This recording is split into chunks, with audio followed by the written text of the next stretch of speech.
Muy buenas tardes, amigos de A Tiempo, Noticias en Vivo. Estamos esta tarde nuevamente con nuestro amigo Miguel Salinas Chávez, a quien agradezco muchísimo el favor de haber aceptado nuevamente nuestra invitación. Y bueno, pues nada más recordarles, Miguel Salinas, pues es director del Boletín de Información e Inteligencia Estratégica, además de ser pues un conocido analista y pues escritor también. Y pues en esta ocasión, Miguel, vamos a centrarnos en un tema que yo veo que no mucha gente trata, no mucha gente pues pone mucha atención en este sentido, ¿no? Y es pues la derecha en México, si existe la derecha y qué cosa es la derecha. Últimamente escuchamos mucho hablar no solamente de derecha, sino incluso hasta de conservadores. El presidente de la República es el primero que habla acerca de los conservadores. Y bueno, mi primera pregunta, Miguel, pues para empezar a abrir el tema, es ¿qué cosa es la derecha? En México sobre todo, ¿no? ¿O será lo mismo la derecha en México que en otros países? Bueno, vale, antes que nada, muchas gracias por la invitación. Para mí siempre es un placer estar contigo. Y qué bueno que pusiste sobre la mesa este tema cuando me hiciste el favor de hacer la invitación, porque creo que sí es un tema muy importante y que, como tú bien dices, mucha gente ya no lo entiende tan claro. Y yo creo que sí es importante dejar muy claro de qué se trata este tema y qué implicaciones tiene. Y me voy a remitir al origen, pero no de la derecha más bien, sino de la izquierda para entender lo que es la derecha. Okay. Porque al final de cuentas, la derecha, más bien la izquierda, surge como una forma de romper, de combatir lo que es la derecha. Bueno, lo estamos utilizando en términos genéricos, ¿no? Después ya vamos a ver que estos términos quizá ya no sean tan vigentes, pero bueno. Y me voy a remitir a la primera manifestación comunista o de izquierda que tenemos consignada en la historia, y te vas a sorprender a dónde me voy a ir, porque seguramente nadie te lo ha dicho así. De hecho, yo tampoco lo había pensado hasta ayer, que en estos días que estaba pensando exactamente qué íbamos a platicar contigo, y me vino esta idea y creo que es correcta. La primera manifestación que nosotros encontramos consignada en la literatura sobre lo que es la izquierda es en el relato del Génesis en el paraíso. Porque la primera, de verdad, ¿no? La primera manifestación es cuando la serpiente le ofrece a Eva liberarla para esclavizarla. O sea, liberarlos para ofrecerles una esclavitud, ofrecerles la libertad de la esclavitud, porque eso es lo que le está ofreciendo, es decir, un engaño. ¿En qué consistía? Pues precisamente en que había un orden que Dios había establecido y unas reglas, y todo funcionaba en base a ese orden y esas reglas. Y llega el demonio a romper ese orden y a romper esas reglas. Eso es la izquierda, y eso ha sido a lo largo de toda la historia. Eso ha sido la masonería. Entonces, nosotros debemos de remitirnos a ese origen, y es muy importante, y te voy a decir por qué. Porque la izquierda siempre, y el comunismo, y antes del comunismo y de la izquierda nominal, lo que fue la masonería y lo que hubo antes de la masonería, que tú ya bien sabes qué es, pero no lo puedo decir aquí porque te censuran el canal y nos tiran el video, pero tú ya sabes a qué me refiero, que son esta gente, o este grupo que crucificó a Cristo. Ellos siempre han tenido como un origen absolutamente espiritual. Para ellos, la batalla que han declarado contra Cristo y contra toda el legado que Él nos ha heredado, ha sido un legado espiritual. Ellos lo tienen muy claro. El problema es que a veces en la derecha no se tiene tan claro que nosotros también debemos de estar en una batalla espiritual. Y yo creo que ahí nos han ganado un poco de terreno. Muchos de la izquierda comunista ya posterior también han perdido la noción de que ellos están en una batalla espiritual y son simplemente instrumentos de una lucha, pero no saben realmente cuál es el origen, y tampoco saben cuál es el fin, ni por qué ellos fueron embaucados en una lucha que no les corresponde.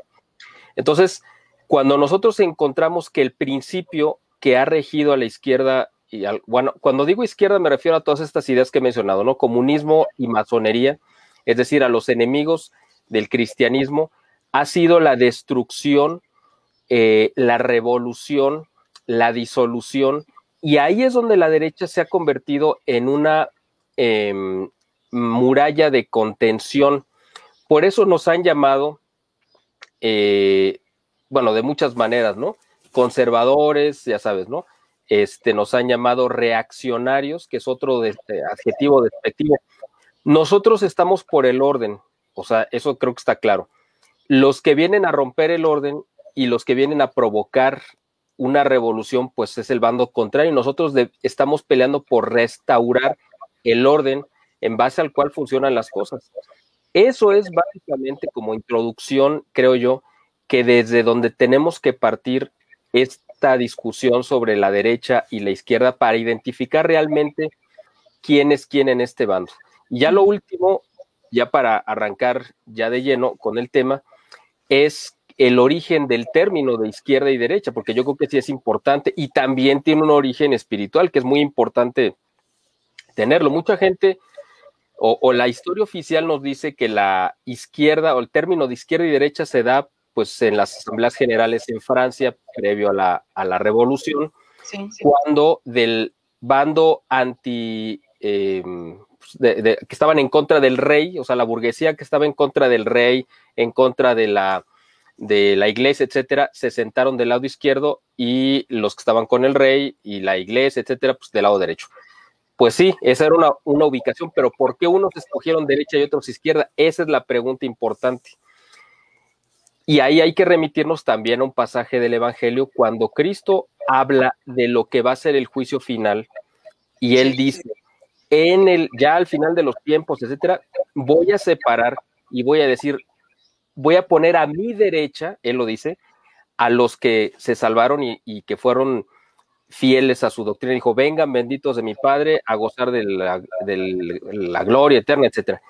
Y a los otros los va a poner a su izquierda y les decir, vayan malditos al fuego eterno. Eso es por lo que el bando común, bueno, el bando a favor de la Revolución Francesa escogieron sentarse en el lado izquierdo. Eso es lo que mucha gente no lo sabe. Porque ellos dijeron, nosotros somos esos que Cristo maldijo. Esos que puso a su izquierda somos nosotros. Entonces, de ahí surge el término derecha e izquierda. Por eso es importante que en esta discusión que vamos a tener, bueno, o en este diálogo que vamos a tener a lo largo de estos minutos o el tiempo que tú me permitas aquí estar con tu público, debemos de tener muy claro que esto es un origen y es una lucha espiritual que se puede manifestar en el terreno político, ideológico, etcétera, pero es una lucha absolutamente espiritual, ¿no? Entonces, bueno, yo creo que como introducción y ponerle como un marco de referencia, yo creo que nos ha servido bastante. Sí, sí, claro que sí. Y bueno, a partir de aquí, porque es muy cierto, no queda muy claro por qué unos estaban a la derecha y otros a la izquierda, y es un poco extraño, ¿no? Pensar que ese fue el único motivo por el que una parte es izquierda y otra derecha, ¿no? Pero bueno, a lo que yo quisiera llegar es en México, ¿desde cuándo podemos decir que pues tenemos una derecha? Porque la forma en la que se estructura México y nace México es muy distinta a la de cualquier otro país en el mundo, ¿no? Bueno, yo creo que derecha aquí en México pues siempre ha existido, es decir, si hablamos de antes de los españoles, la verdad es que sería muy complicado identificar porque ya no sería como un contexto histórico y cultural muy distinto.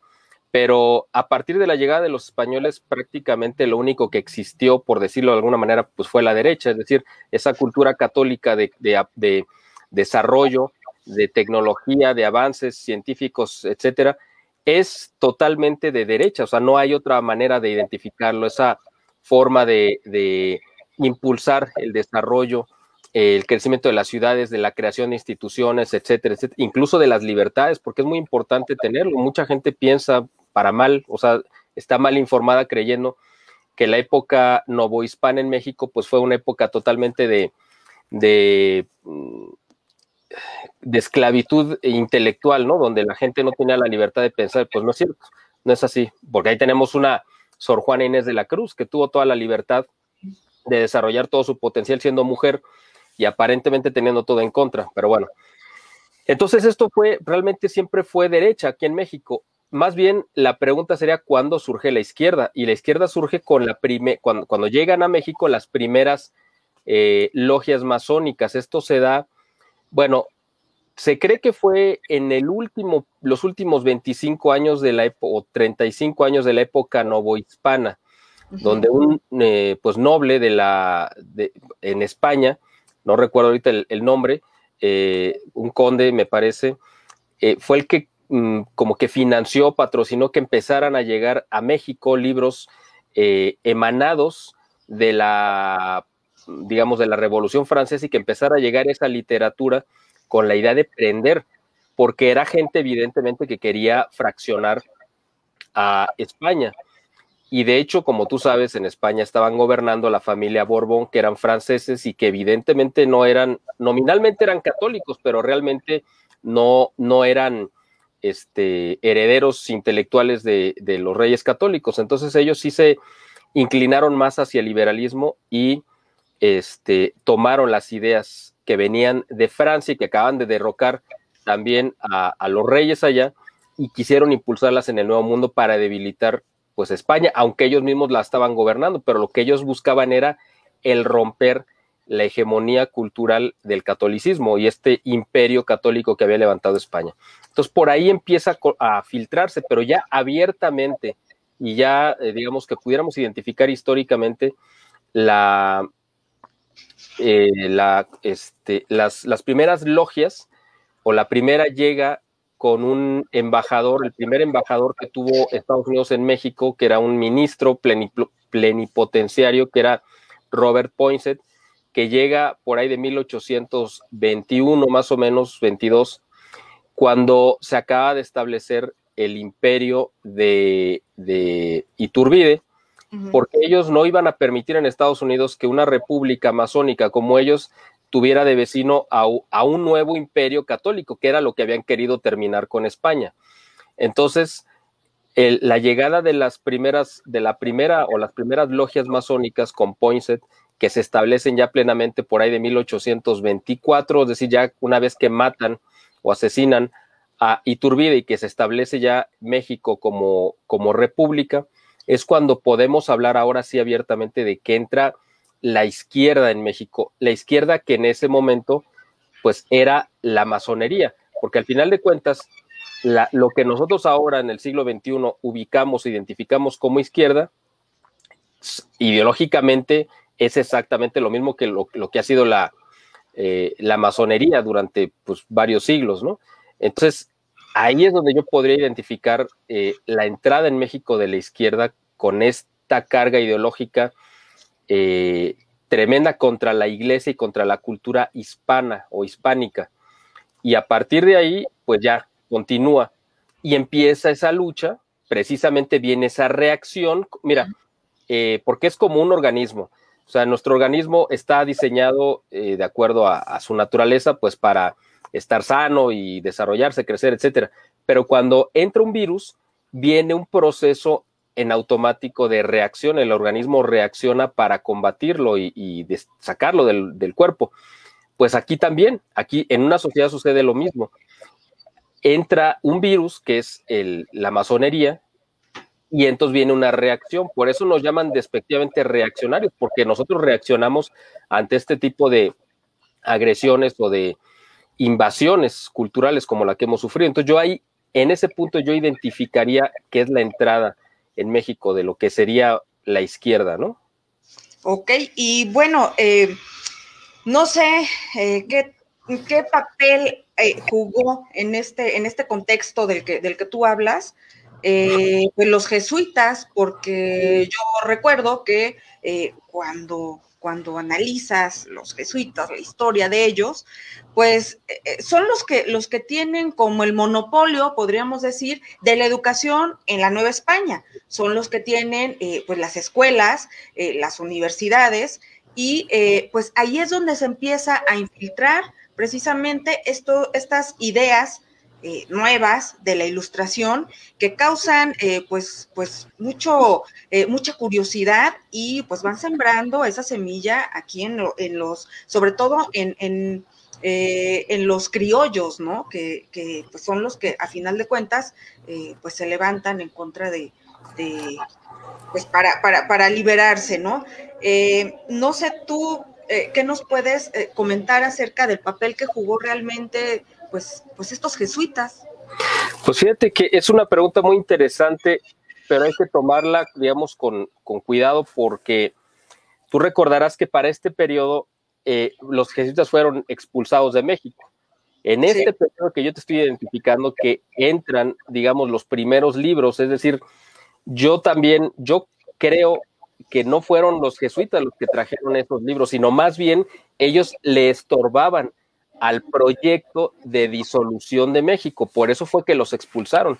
O sea, es interesante porque efectivamente los jesuitas hicieron una labor educativa pues durante mucho tiempo y siempre fueron como la avanzada de la iglesia, ¿no? O sea, eso ya lo sabemos, durante 300 años en ese momento, digamos, o poquito menos, habían sido pues esos guerreros que siempre habían estado al frente y habían dado una batalla pues cultural y educativa en contra. Ellos surgen en el momento prácticamente que surge el protestantismo, es decir, son prácticamente contemporáneos y surgen precisamente como una reacción contra ellos, contra el protestantismo. Entonces, ellos sí eran, yo creo que muy ortodoxos en ese momento. Estamos hablando de los jesuitas de hace 150 años, no estamos hablando de los de ahorita, que son una cosa totalmente echada a perder, ¿no? Y bueno, yo creo que, no sé qué opines tú al respecto y espero no meterte en una complicación, pero pues yo creo que el que más ejemplifica esta decadencia de los jesuitas, pues ahorita lo tenemos vestido de blanco en el Vaticano, ¿no? Entonces, pero estos jesuitas, estos en particular, representan, creo yo, para mí, esa es, digamos, mi opinión, como que eran ese estorbo que iba a impedir que entraran estos. ¿Por qué? Porque ellos eran los encargados de destruir este tipo de falsas doctrinas. Entonces, tú quitas a los jesuitas y es cuando se entra, cuando se permite la entrada de estos, de estos textos o de estas ideas revolucionarias, porque de lo contrario, o sea, es que sería como que no tendría una coherencia si ellos eran los que habían metido estas ideas, porque los expulsan. Exacto, o sea, yo por eso digo, al principio pues todo el mundo veía esa opción, sí, bueno, es que ellos fueron los culpables, pero viéndolo como que más detenidamente, yo he llegado a esa conclusión de que realmente ellos eran más bien como el estorbo que iba a impedir que estas ideas avanzaran, porque ellos estaban aquí para eso, precisamente, para combatir este tipo de ideas erradas, combatirlas, denunciarlas y evidenciarlas, ¿no? Y además no fueron los únicos expulsados. Es que cuando llegan los Borbones, empieza a haber un montón de reformas, ¿no? De hecho, se habla de las reformas borbónicas y cuando lee uno es completamente pues un parteaguas, ¿no? De lo que venía haciendo con la casa anterior a la llegada de los Borbones y que, pues, yo creo que en términos actuales podríamos decir que eran muy liberales.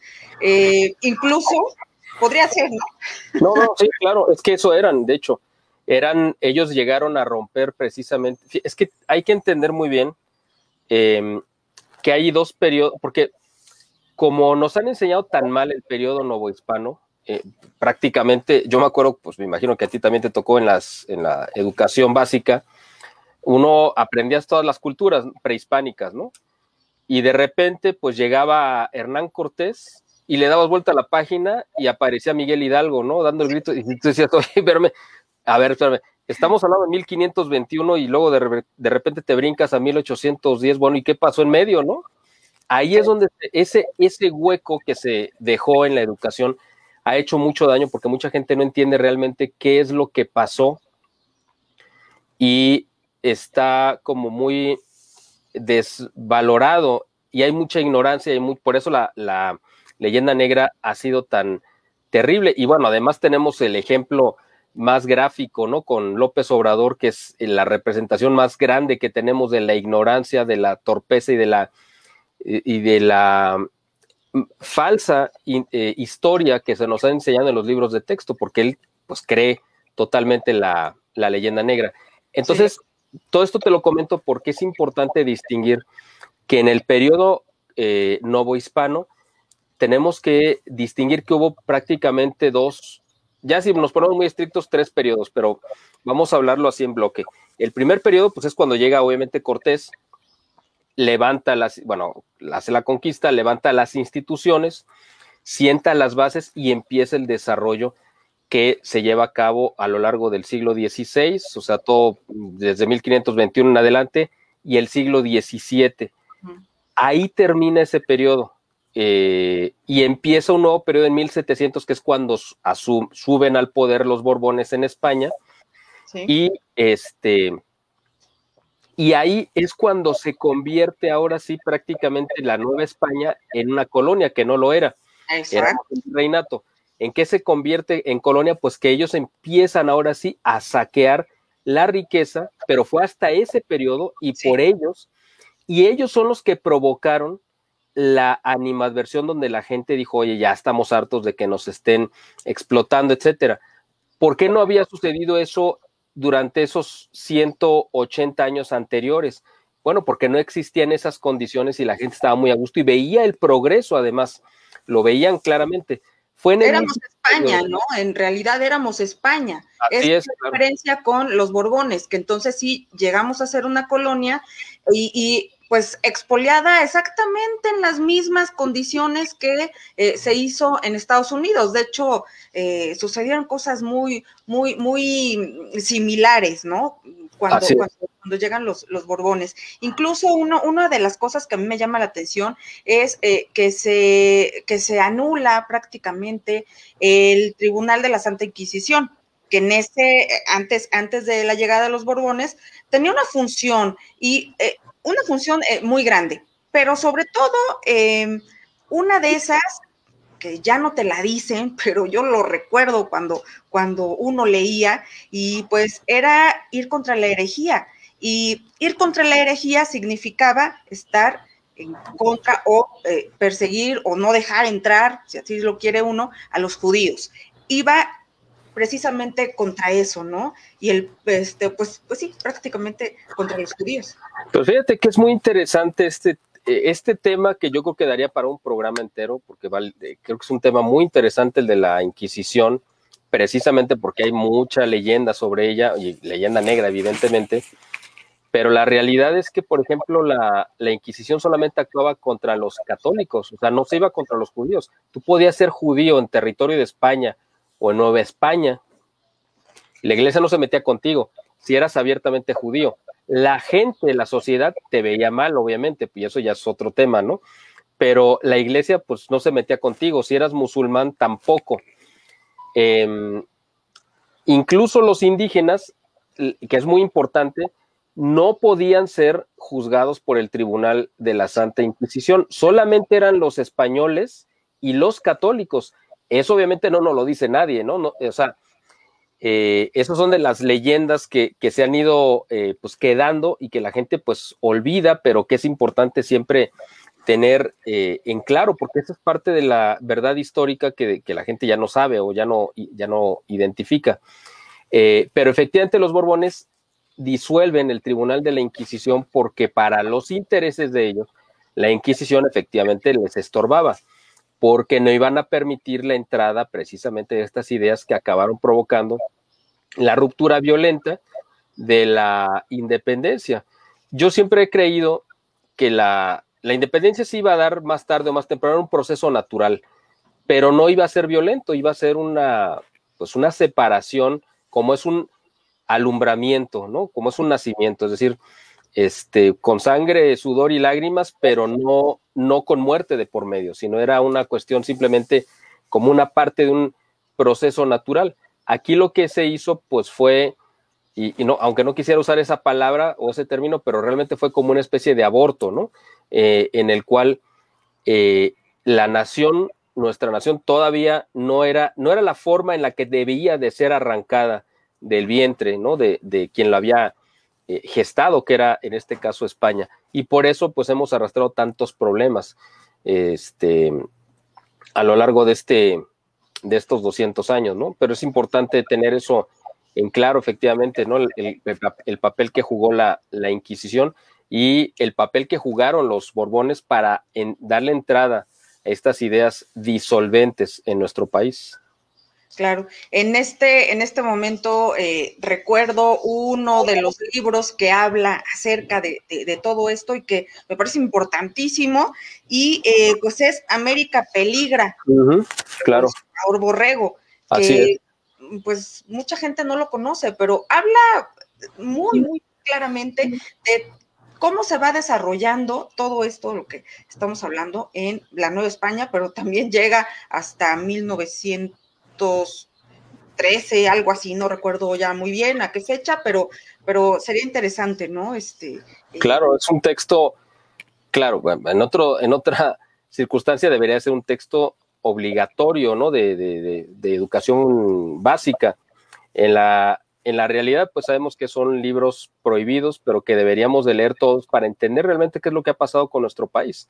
Bueno, con la historia de nuestro país, porque tenemos esos boquetes y la gente piensa que además de que no son importantes, bueno, son tan importantes que el hecho de tenerlos, pues ahora han provocado que un hombre tan ignorante como López Obrador esté destruyendo al país, pues básicamente porque no entiende los procesos que se han dado para llegar a este momento. Y por eso él identifica como algo negativo a los conservadores, lo que él llama conservadores, ¿no?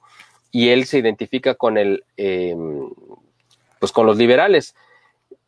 Términos además que se usaron en el siglo XIX, ya ni siquiera en el XX. En el XX ya nadie los usaba, o sea, en el XXI, yo me imagino que si él hubiera sido presidente dentro de 2 siglos, digamos en el siglo XXIII o XXIV, él estaría hablando de derecha e izquierda y la gente de ese tiempo pues diría, pues sí, derecha e izquierda, pues sí, pero ¿de qué habla? O sea, en política eso se usó en el siglo XX, o sea, era algo totalmente ya que había quedado en el pasado, ¿no? Por eso también yo creo que el término de derecha e izquierda ahorita sí se ha tratado como de revivir, pero yo creo que tampoco identifica las facciones encontradas y es importante también aclararlo pues básicamente en el tema que estamos hablando de que si existe la derecha en México, porque lo que fue o lo que se entendió durante el siglo XX como derecha, que básicamente es lo mismo que en el XIX eran los conservadores o relativamente parecido, pues ahorita ya no aplica en muchos sentidos, ¿no? Porque esa derecha pues ha ido cambiando de intereses y ha ido cambiando de caras y ha ido cambiando de escenarios, y yo creo que lo que sí se ha conservado, y es el bando que creo que tú y yo representamos, es el del nacionalismo. El del nacionalismo o los patriotas, ahora que se ha usado ese término, pero pues básicamente nosotros como nacionalistas que sí conocemos nuestras raíces y que nos sentimos orgullosos de la parte prehispánica y también del aporte evidentemente español, y que nos sentimos orgullosos de lo que se hizo en nuestro país en el tiempo novohispano, pues nosotros sí representamos de verdad esa facción que no necesariamente encaja en lo que ahora entendemos que es la derecha. O sea, estamos como por encima de eso, ¿no? O más allá, o sea, en algunas cosas coincidimos con la derecha, pero somos algo más, porque aquí el problema de la derecha en México específicamente, y eso ya entrando al tema totalmente en el siglo XX, se ha identificado como o sea, originalmente surge oficialmente, digamos, cuando se crea el PAN, ¿no? El Partido Acción Nacional, y los grupos que empiezan a orbitar en torno a él. Y el PAN supuestamente surge como una manera de organizar a los que habían combatido en la guerra cristera, que habían sobrevivido. Esa era supuestamente la intención. Pero aquí, si nosotros entendemos quién está detrás de la fundación del PAN realmente, pues nos vamos a sorprender, porque tú lo sabes bien, que quien tuvo la idea original de crear el PAN, pues fue Plutarco Elías Calles. ¿A través de quién? Pues de un agente suyo, de toda su confianza, que fue Gómez Morín, que trabajó para él cuando era presidente y después durante el maximato, donde pues el presidente seguía siendo Plutarco, aunque tuviera otros prestanombres, pero uno de sus principales agentes fue Gómez Morín, a quien le encomendó la creación del Banco de México, un banco autónomo, que era básicamente pues el banco de los Rothschild en México, y ellos fueron los que le abrieron la puerta. Entonces, la manera más eficiente de tener una oposición controlada es que tú mismo la crearas, y entonces tú mantienes esa ventaja, y mucha gente de buena fe y mucha gente bien intencionada pues cayó en esa red porque era además la única opción y porque creían que era legítimo. Por eso el PAN se fue desvirtuando a lo largo del tiempo y fue enarbolando algunas causas contrarias a lo que era el verdadero interés. Oficialmente el PAN se basaba económicamente en las encíclicas de la doctrina social de la Iglesia. Así es. La famosa Rerum Novarum y Quadragésimo Anno, y otras que surgieron en ese periodo previo a la Guerra Cristera, o sea, a finales de 1800, principios de 1900, y ahí es donde se establece cuál es la visión de la Iglesia respecto a la economía, porque era un punto importante. Y el PAN oficialmente, originalmente, toma esa doctrina social de la Iglesia, pero después la sustituye por el modelo librecambista inglés, que es absolutamente anticristiano, antihumano, y es tan malo como el comunismo. Genera riqueza para que las personas se conviertan en instrumentos, en medios de obtención de la riqueza, y se conviertan en mercancías que se pueden comprar y vender. En el caso del comunismo, pues genera miseria que se reparte equitativamente, ¿no? Menos en la cúpula, por supuesto. Pero el PAN ahí es donde empezó como a desviarse. Y entonces empiezan a surgir grupos alternos que como que sí entienden que no iba por ahí el asunto, y entonces surgen grupos como en este caso, por ejemplo, aquí en Guadalajara, los tecos, ¿no? De la Autónoma, y de ahí surgen otros grupos como es el Muro y el Yunque y todo esto. El grupo de los tecos en Guadalajara se forma más o menos igual, en el mismo periodo que se forma el PAN, por ahí de 1932, 33, igual con la misma intención. Aquí en Guadalajara, los profesores católicos y los ateos y los comunistas, y todos estaban revueltos y juntos en la Universidad de Guadalajara. Había muy buenos profesores, pero llegó el punto en el que, pues, después de la Guerra Cristera, la Universidad de Guadalajara, pues, quiso sacar o deshacerse de esos profesores católicos, y entonces ellos dijeron, necesitamos una institución propia en la cual nosotros podamos seguir formando a nuestros líderes sin tener la presión ideológica, ¿no? Que le están ejerciendo de parte de la Universidad de Guadalajara.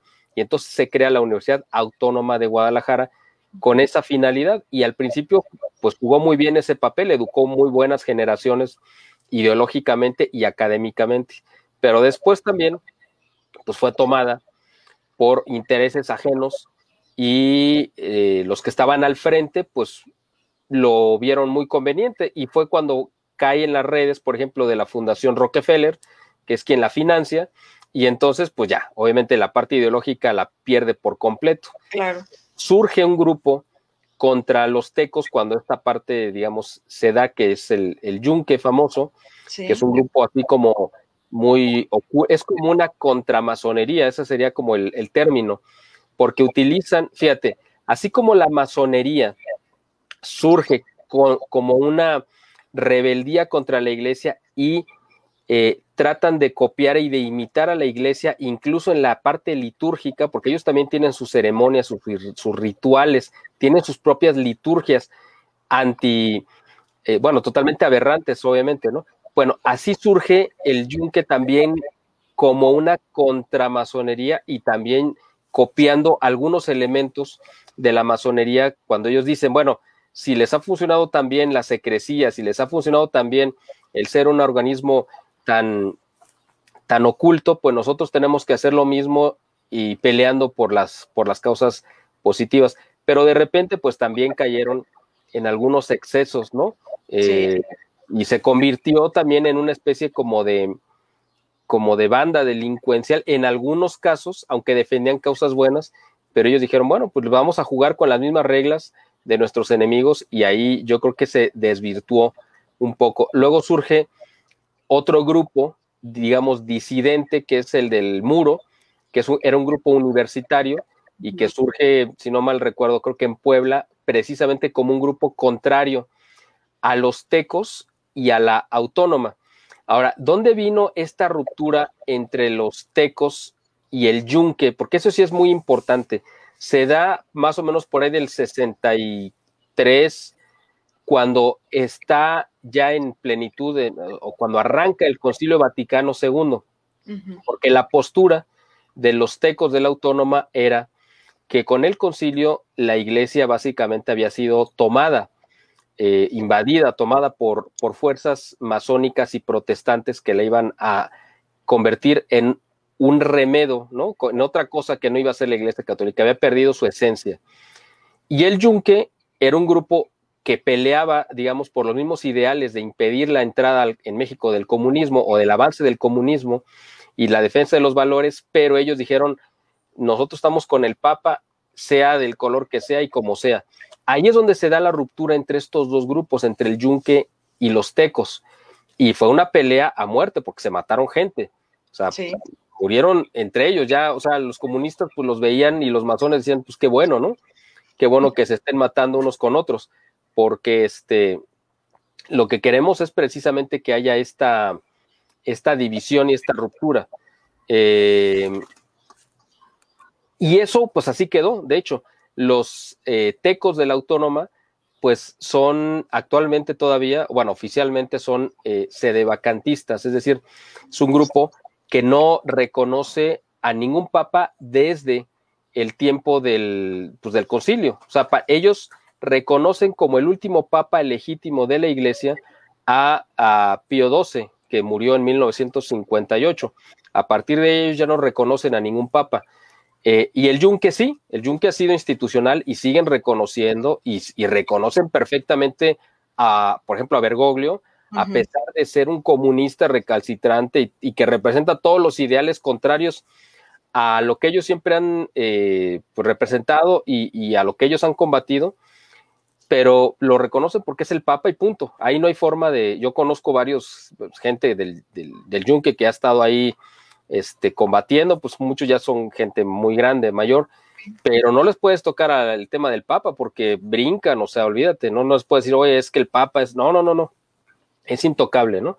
Entonces, ahí es donde vino como que esa ruptura. Ahora, aquí en Guadalajara también hubo otra ruptura fuerte, otro pleito entre la autónoma de Guadalajara, los tecos, con los jesuitas, ahora sí, precisamente con los jesuitas, cuando los jesuitas, ellos sí se pliegan totalmente al concilio y de hecho se van de largo, ¿no? O sea, sí, ellos se convierten ahora sí, en lo que ya identificamos como lo que son los jesuitas actualmente, que es lo más ultraliberal y lo más contrario a la iglesia, ¿no?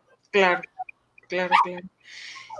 Pues es bien interesante este tema porque, mira, aquí nos comenta Nicolás y yo estoy de acuerdo, a ver, el tema le parece interesante del yunque y los tecos, muy poca gente sabe de estos temas. Y sí, pues se sabe poco porque pues, también, como tú bien lo dijiste, pues son grupos secretos, ¿no?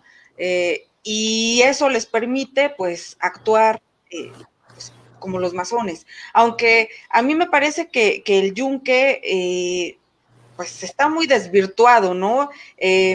Incluso tienen a gente ahí, pues muy, muy liberal. A mí me llama la atención. Aquí en Morelia, pues también es como cuna de muchos yunquistas, ¿no? Y Claro. Y de pronto, como que dices, bueno, ¿qué pasa con esta gente, no? Uno los consideraría, pues, incluso como algunos motes como ultraderecha, pero pues de repente vemos que no es tanto. ¿Se está desvirtuando la derecha o no tenemos en realidad una derecha pues activa y muy propositiva como hace muchos años? Bueno, efectivamente, Ale, aquí lo que nosotros creo que tenemos es pues esta separación que creo que ha tenido la derecha entre lo ideológico con lo pragmático. Es decir, ellos dicen, bueno, vamos a buscar nuestros intereses y la parte ideológica, bueno, pues puede quedar ahí aparte, ¿no? O sea, podemos hacerle ahí pues, voltear hacia otro lado, ¿no? Por eso ellos también han, pues, como que ayudado o le han dado armas, ¿no? A la izquierda para atacarlos y combatirlos, precisamente porque esa derecha, como tú bien dices, se ha desvirtuado, porque ha perdido la esencia por la cual peleaba.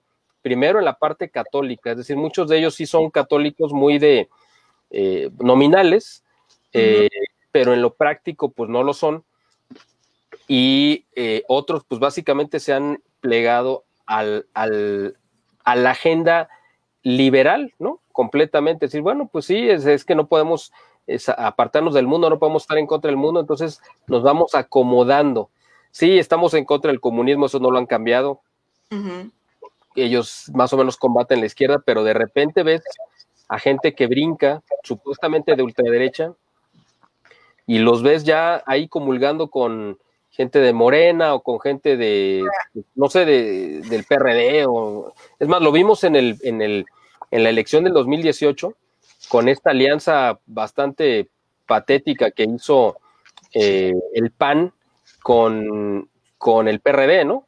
O sea, y mucha gente así piensa. Ahora, lo vimos también con Fox cuando fue presidente, que se supuestamente representaba esa ultraderecha.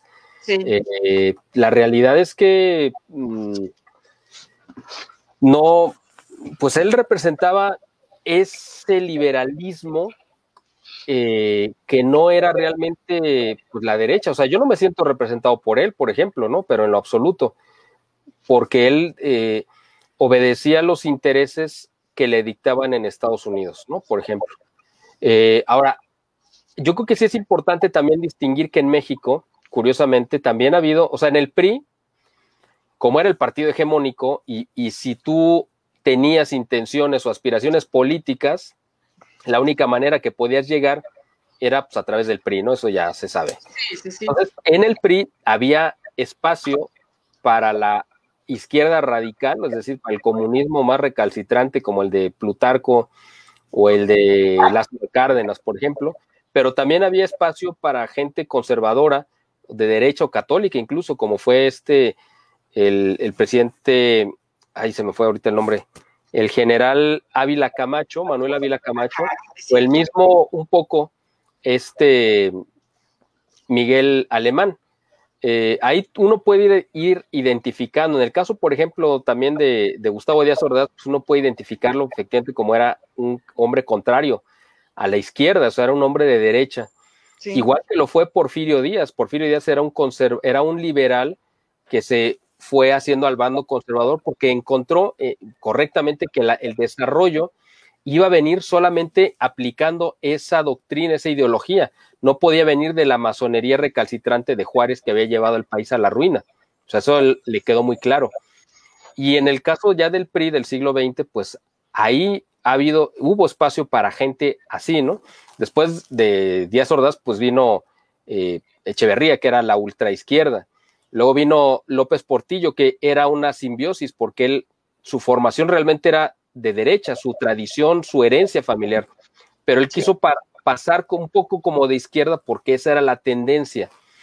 Y después vino Miguel de la Madrid, que ahí sí él ya representa como esa derecha de la que estamos hablando ahorita, ¿no? Esa derecha, entre comillas, liberal, que básicamente pone como su doctrina, la doctrina del libre mercado y todo lo que de ahí venga. Y luego viene Carlos Salinas de Gortari, que la izquierda, curiosamente, lo identifica como un contrario, como un gente de derecha, pero realmente él era pues un populista de izquierda, más de izquierda, pero también utilizó, fíjate que en el caso de Salinas... Es bien interesante, Salinas. ¿Mande? Es bien interesante hablar de Salinas, porque, sí. porque parecería que sí era como de izquierda, pero a él lo atacaron precisamente los de la izquierda, lo deshicieron la izquierda.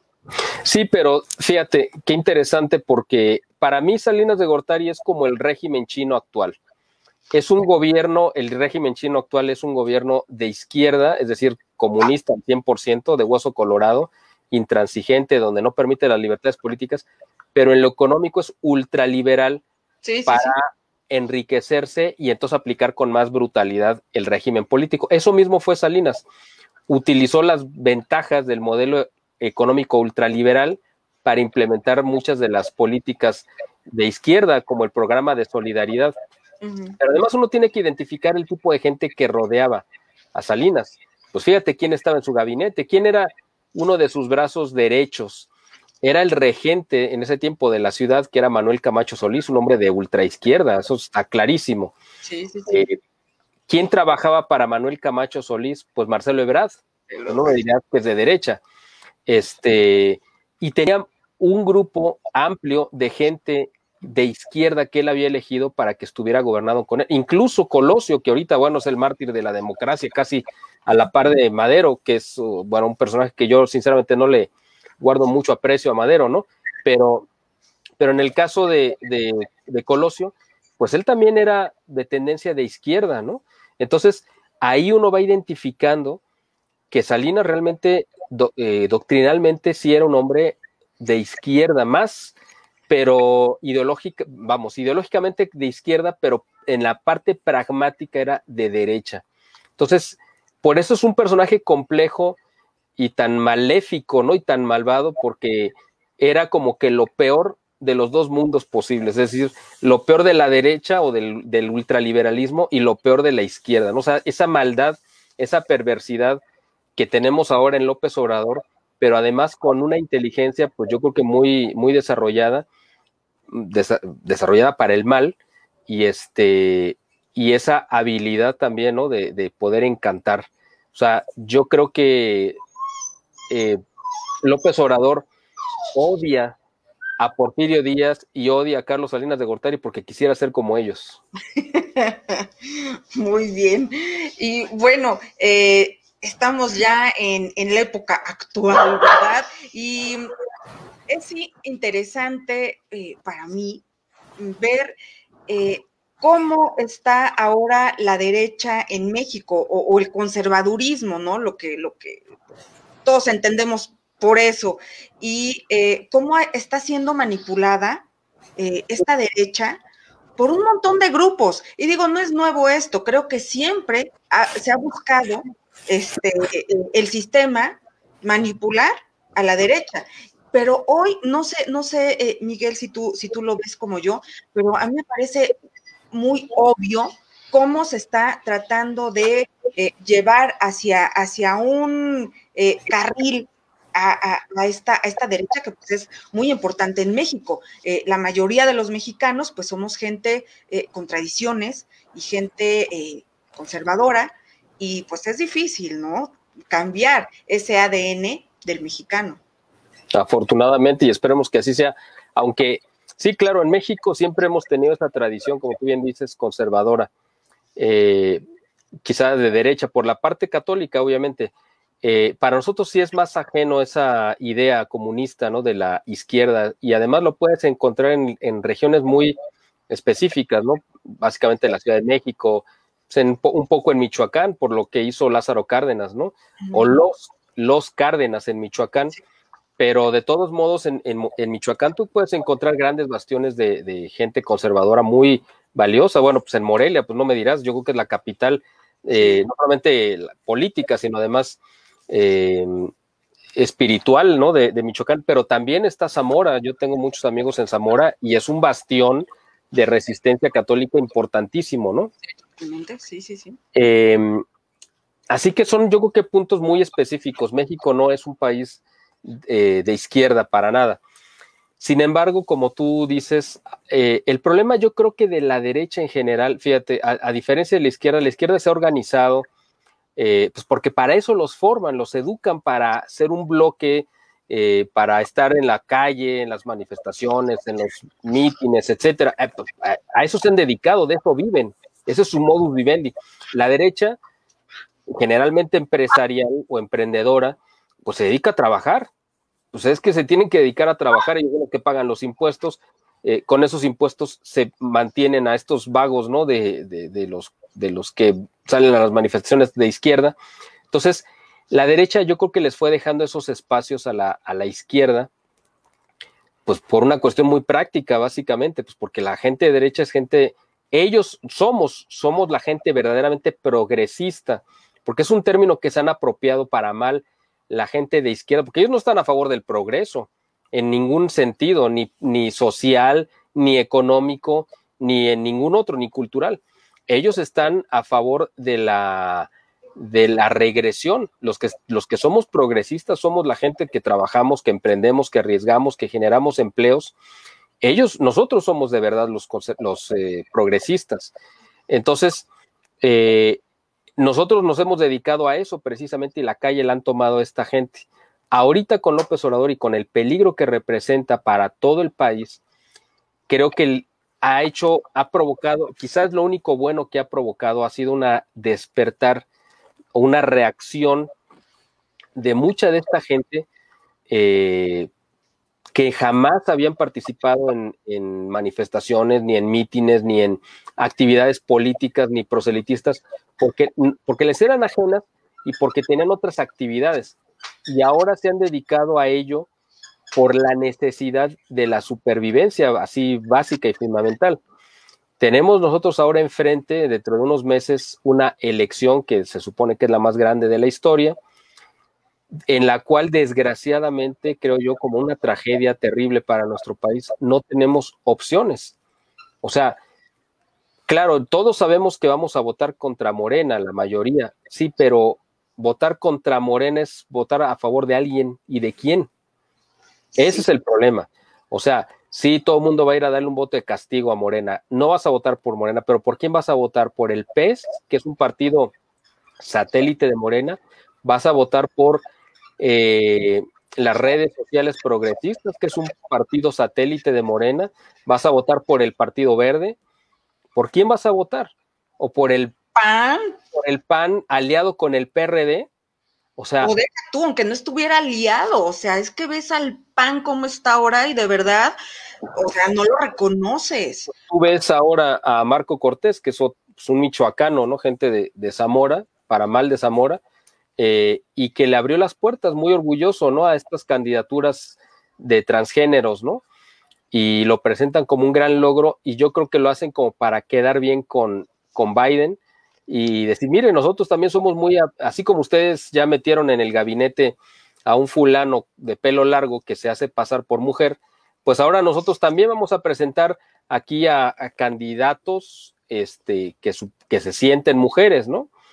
Pues yo voy a decir, que estarán financiados por estos grupos que, pues, de los que ya hemos hablado, por estos intereses internacionales que le están metiendo dinero, pero impresionantemente a estas agendas y operan a través de grupos de poder, pero también a través de partidos y de políticos. ¿No será que por ahí va un poco ya el camino del PAN? Porque si vemos a Anaya, pues Anaya es progresista o progre de lo más obvio posible, ¿no?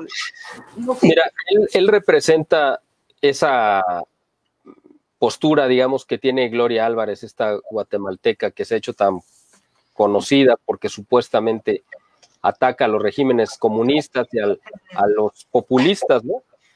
Ha hecho críticas contra Francisco y contra López Obrador y no sé qué, pero resulta que ella, pues, enarbola las mismas causas de la izquierda radical. O sea, tú dices, bueno, y entonces, ¿cuál es la ventaja? ¿Qué me ofreces? Si estás a favor del aborto, estás a favor del matrimonio homosexual, estás de las drogas, en contra, digamos, del Estado, está a favor de una anarquía, porque pues al ser libertaria, ella piensa que el Estado debe ser reducido a su mínima capacidad, pero ¿quiénes son los que ganan con un Estado así? Pues son las grandes corporaciones, que son las que financian este tipo de voces.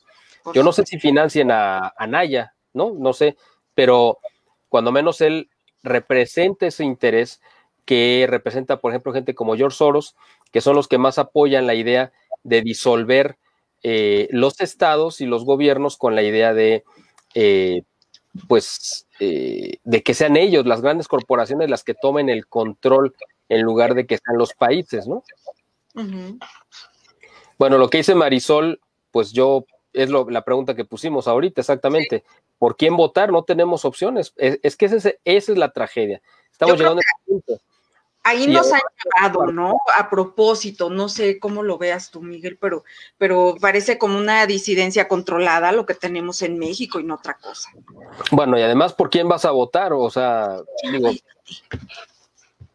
¿vamos a votar por quién? ¿Por Kiko o por Paquita, la del barrio? O sea, es como que el grado máximo ya de degradación al que hemos caído. Yo no los critico como personas, digamos, ni como artistas, pues yo creo que tampoco yo los evaluaría bien, por supuesto, pero aquí el asunto es que ellos pueden dedicarse pues a la farándula y a lo mejor lo hacen mal, y bueno, pues no pasa de eso. Aquí el asunto es que la política pues no es una farándula y así se ha presentado ya, ha caído en ser una, pues ni siquiera te iba a decir una pista de circo, pero yo tengo amigos cirqueros, dueños de circos, que la verdad me merecen todo mi respeto y no quisiera comparar a la política con algo que sí tiene un mérito, cuando menos, ¿no? Que es, bueno, el espectáculo del circo. Pero esto es algo así patético, ¿no? Lo que se ha convertido la política en México, en todo el mundo, quizá.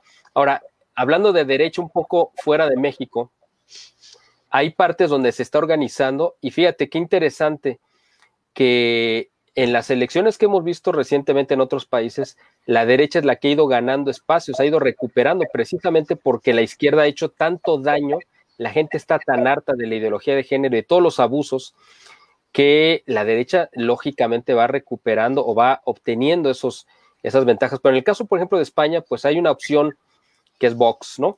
Pero la derecha clásica, entre comillas, en España, que era el Partido Popular, pues ha sido la cosa más espantosa, incluso que le abrió las puertas a la izquierda, a lo peor de la izquierda, que es lo que tienen ahora en España.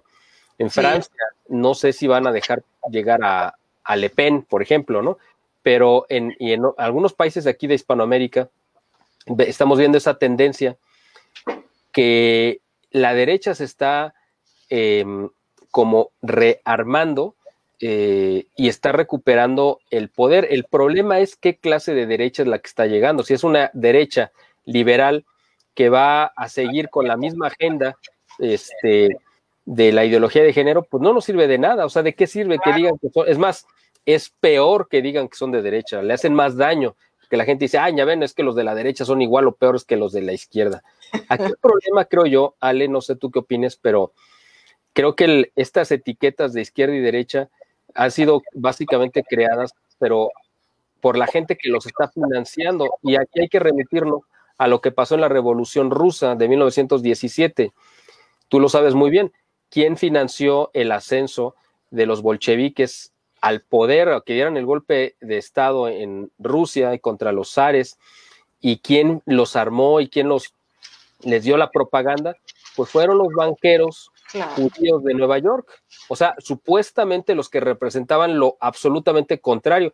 Pues ya vemos que no, porque son, en muchos casos, son dos manos del mismo cuerpo, derecha e izquierda, pero son manos del mismo cuerpo. Por eso los que representamos la tercera posición, como tú y como yo, representamos esa facción nacionalista que no nos identificamos evidentemente con la izquierda, pero que también marcamos nuestra distancia de la derecha porque tampoco nos representa el modelo económico ultraliberal inglés, que nos es totalmente ajeno, ¿no? Y que además no lo queremos ni nos sirve para desarrollarnos. Uh-huh. Entonces, aquí yo creo que los que de verdad representemos la opción para nuestro país, pues debemos identificarnos así como los nacionalistas o los patriotas, que somos los que estamos de verdad rescatando lo mejor que hemos hecho como país y lo que, pues, los que entendemos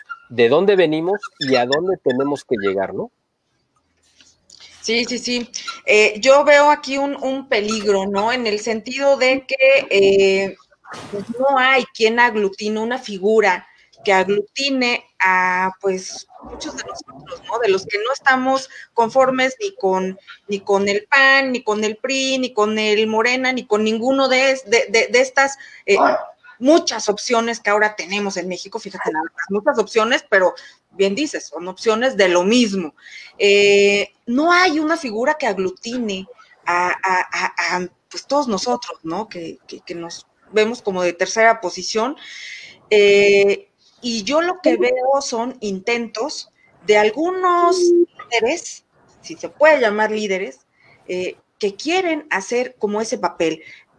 Pongo de ejemplo a Felipe Calderón, pongo de ejemplo a Gilberto Lozano, como simple ejemplo, ¿no? Pero hay algunas otras figuras más que están intentando hacer esa labor, pero creo que necesitamos estar bien informados para saber quiénes son estos que intentan liderar y pues tener mucho cuidado, porque yo lo que veo es para llevarnos hacia pues, el progresismo.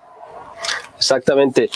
Yo en el caso de Gilberto Lozano, yo creo que sí hay diferencia entre él, por ejemplo, y Felipe Calderón, aunque aparentemente ambos son de derecha. En el caso, por ejemplo, de Calderón, pues él directamente hizo campaña por Biden, o sea, él estaba con Biden, claro, sabiendo lo que representa. O sea, para mí, Calderón, yo al principio dije, ok, está bien, México Libre puede ser una opción que puede aglutinar a mí. Calderón quizá no me caiga muy bien, pero creo que es una buena opción.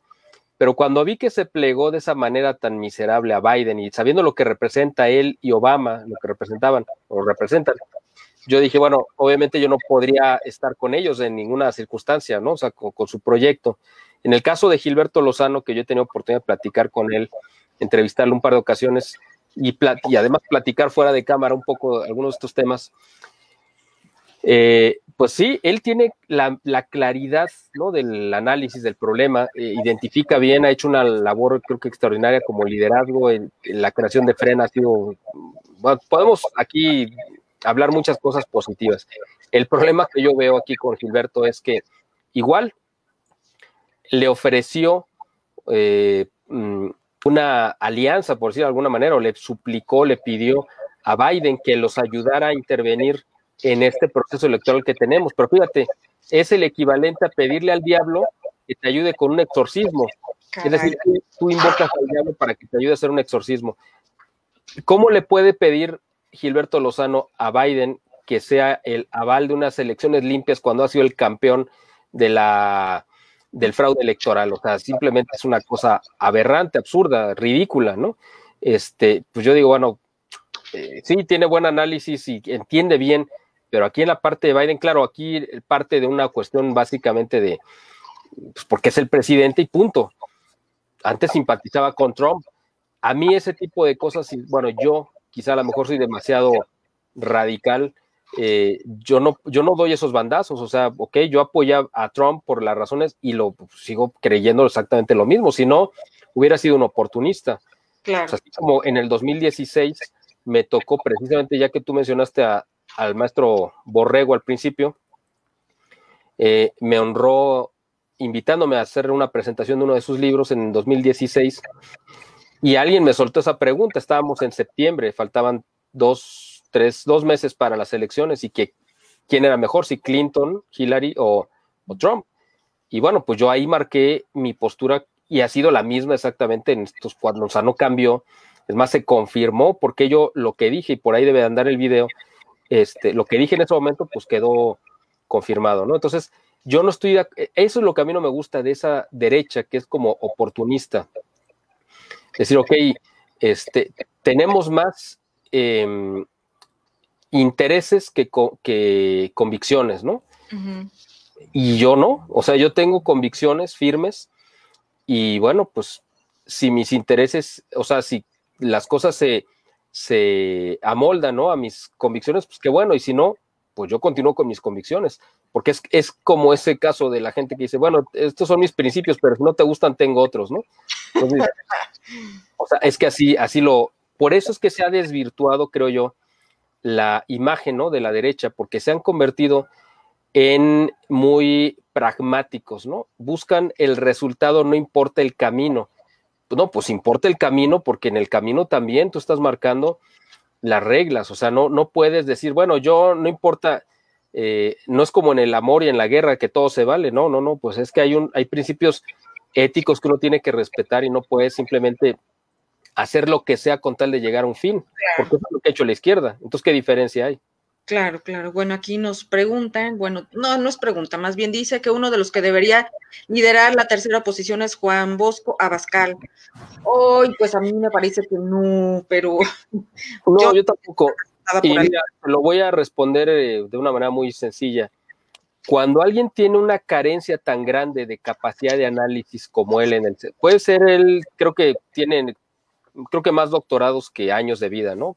Según presume, pero no importa la formación académica, pero cuando él es incapaz de ver las atrocidades que está cometiendo Bergoglio, para mí queda totalmente descalificado, porque si no tiene la capacidad de análisis para identificar un elefante que se te metió en la recámara, pues entonces yo creo que no tiene capacidad para resolver los grandes problemas de México. O sea, es que es demasiado grotesco. Todo ese movimiento de Viva Cristo Rey, ese movimiento político que se formó, para mí no son ninguna opción por lo mismo, porque los que lo integran, que además creo que es un puñado de personas, están exactamente en esa posición y no son capaces de reconocer la realidad que está pasando tan gigantesca en la iglesia. Entonces no son capaces de reconocer lo que esté pasando en México. Si no ven lo más grande, pues no van a ver los problemas que no son tan grandes de ese tamaño. Estamos hablando de la Iglesia Católica, que tiene una representación en todo el mundo y tiene 2000 años de historia.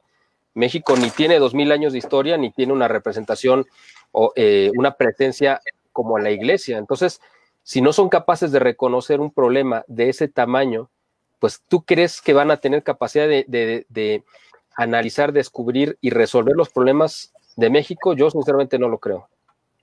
Yo creo que hay que analizar muy bien quiénes son realmente estos personajes. Tienen una historia, hay que revisarla y hay que analizarlos. Creo que eso es un trabajo que deberíamos de empezar a hacer y no lo estamos haciendo. Por eso de repente, pues nos mueve el tapete alguien por ahí, ¿verdad? O vemos alguna figura atractiva y decimos, pues hay que analizar muy bien. Son tiempos de mucha confusión, son tiempos bien difíciles y yo creo que es la encrucijada más grande a la que nos vamos a encontrar los mexicanos en estas elecciones y cuando lo estamos viendo ya. Marisol dice que cosas extrañas están pasando. Lindy Telles Provida felicitando a Biden. Yo creo que es el ejemplo claro, ¿no? De esto que a mí me parece una disidencia controlada. Pues mira, yo no sé si ella sea disidencia controlada o desinformada o no sé, pero como ella hay muchos gentes en México pro vida que estaban felices con, o sea, sí, gente que es anti López Obrador 100% y a favor de Biden. O sea, yo dije, bueno, es una cosa absurda, ¿cómo es posible? Si Biden es el López Obrador de Estados Unidos. Por supuesto. Tú me imagino que por ahí viste la portada de la revista que sacamos en la primera quincena de febrero. No sé si la viste por ahí. No recuerdo. Déjame ver si aquí la tengo. Como es la imagen, espero que no te vayan a censurar el programa, digo, el video, ¿no? Pero básicamente ahí representamos exactamente lo que es, pues estos dos personajes son lo mismo. No, es que es absurdo que tú digas, no, pues es que Biden va a estar en contra de López Obrador porque López Obrador estaba con Trump. Pues no es cierto. Es absurdo pensarlo así. Mira, a ver si se alcanza a ver la imagen. Yo creo que lo voy a poner aquí frente a la cámara. Ahí. Ok. Pues es que esos son, tal cual, ¿no? Exactamente esos son. Entonces, yo sinceramente no lo entiendo. Yo sé que es parte de la desesperación de la gente que quiere sacar a López Obrador y está bien, pero no puedes aliarte con el diablo. O sea, es que no va por ahí. Además, Biden y López Obrador van a acabar siendo aliados. O sea, porque López Obrador, él tiene también no tiene convicciones, tiene intereses.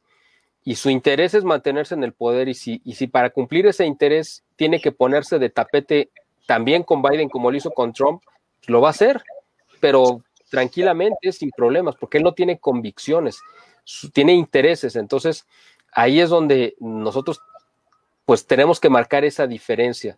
No podemos caer en ese mismo juego y decir como derecha o conservador, es decir, yo voy por el fin, no importa los medios, no, los medios también importan. Claro. No importa si me voy a aliar con el diablo, si voy a conseguir algo positivo, pues es que en el momento que te estás aliando con el diablo ya estás haciendo algo negativo. O sea, aunque creas que se justifica porque estás buscando un buen fin, pero si lo estás haciendo con aliados perversos, pues estás desvirtuando tu batalla, tu lucha. Y mucha de la gente anti-López, conservadora o como le quieras llamar, pues ha caído en ese engaño, en esa cosa absurda, ¿no? Sí, sí, incluso, bueno, lo que yo veo es, yo pensaría, no por ser pro vida, la gente ya es buena o está del lado correcto, ¿no? Hay que tener mucho cuidado porque se está utilizando esa bandera pro vida para, pues, te digo, llevarnos hacia un lado incorrecto. Y tú en un principio, ya para finalizar, quisiera cerrar con esto que dijiste en un principio que me parece bien interesante. A final de cuentas, derechas e izquierdas, para entenderlo de forma un poco más gráfica, son parte de un mismo aspecto que nos dicen que es ideológico, pero en realidad es que es religioso. Y aunque la izquierda se diga atea y se diga que no tiene nada que ver, a final de cuentas también trabaja por una cuestión religiosa, por una cuestión espiritual. Quisiera que cerráramos con esto, porque yo sé que tú sabes bien a lo que me refiero y que lo expliques a la gente. Sí, muchas gracias, Ale. Pues fíjate, bueno, así lo creo. Aquí hay que distinguir entre los tontos útiles de la izquierda y los verdaderos, los que realmente son los que saben hacia dónde van. Esa gente, los ideólogos, los que financian, los que los han creado, sí entienden muy bien que esto es una batalla espiritual. Para ellos, por supuesto que ellos tienen convicciones religiosas, espirituales, grandes, profundas. Ellos están consagrados al demonio, no lo hacen, o sea, ellos saben que Dios existe, y por eso lo combaten. Si no existiera, pues ¿para qué se iban a desgastar en combatir algo que no existe? O sea, simplemente es así, ¿no?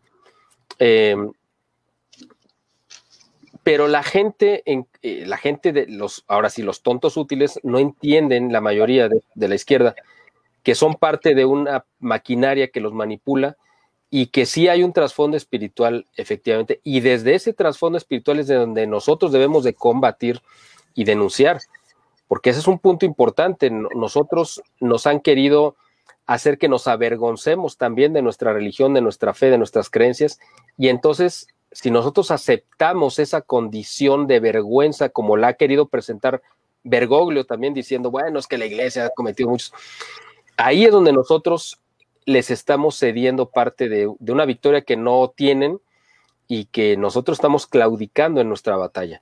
Entonces nosotros debemos de tener muy claro que esta sí es una batalla espiritual. Por eso al principio comenté que el origen de todo esto, puse este ejemplo del Génesis, pero es que realmente a eso se remite, es el demonio actuando contra un Dios que también actúa. Y nosotros estamos como parte de esa batalla, somos soldados en esa lucha, no somos los generales ni los comandantes ni nada, somos soldados, pero debemos de pues estar listos para el combate, denunciando, haciendo esto que estamos haciendo, ayudando a la gente que a lo mejor no lo ha pensado o reflexionado para que entienda y darles alternativas cuando las haya. Ahorita yo no las veo, pero cuando las haya, o crearlas además, ¿no? Porque si no las hay, pues nosotros debemos de tomar quizá ese estandarte. Yo no me veo en ese terreno, pero pues habrá quien sí pueda y quien sí quiera, y ahí es donde debemos de remitirnos, pero siempre teniendo en cuenta que esto es una lucha que está fuera de este mundo, es decir, es una lucha espiritual en otra dimensión y de la cual nosotros somos parte, pero que además, y afortunadamente para nosotros, aunque estamos peleando esta lucha, es una batalla, pero la guerra está ganada.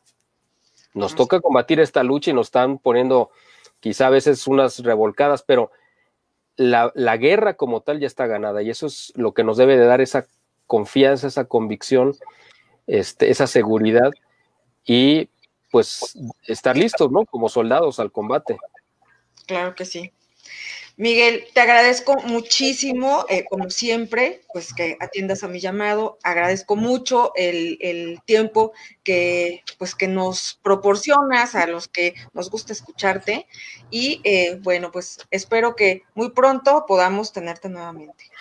Muchas gracias a ti, Ale. Siempre es un privilegio estar contigo. Cuando tú lo consideres, siempre estaré a tus órdenes. Esperamos vernos pronto. Y pues hay muchos temas que podemos aquí estar comentando, y yo creo que a la audiencia le es muy útil, a nosotros también, y yo te agradezco este espacio en tu medio, que también es un punto de referencia para entender lo que está sucediendo, y los felicito además por el valor de la información que están publicando, porque eso es lo que más se agradece y se valora en estos tiempos de censura descarada y generalizada. Así es, así es. Bueno, pues muchas gracias y agradecemos también a las personas que nos hicieron favor de acompañarnos, y pues seguimos aquí, esperamos vernos bien pronto. Muchas gracias, Miguel. Sí, afortunadamente que no nos cortaron la luz todavía. Sí, es cierto, estábamos con ese pendiente, pero mira, qué bueno que pudimos hacer esto. Muchas gracias y buenas noches. Gracias, buenas noches.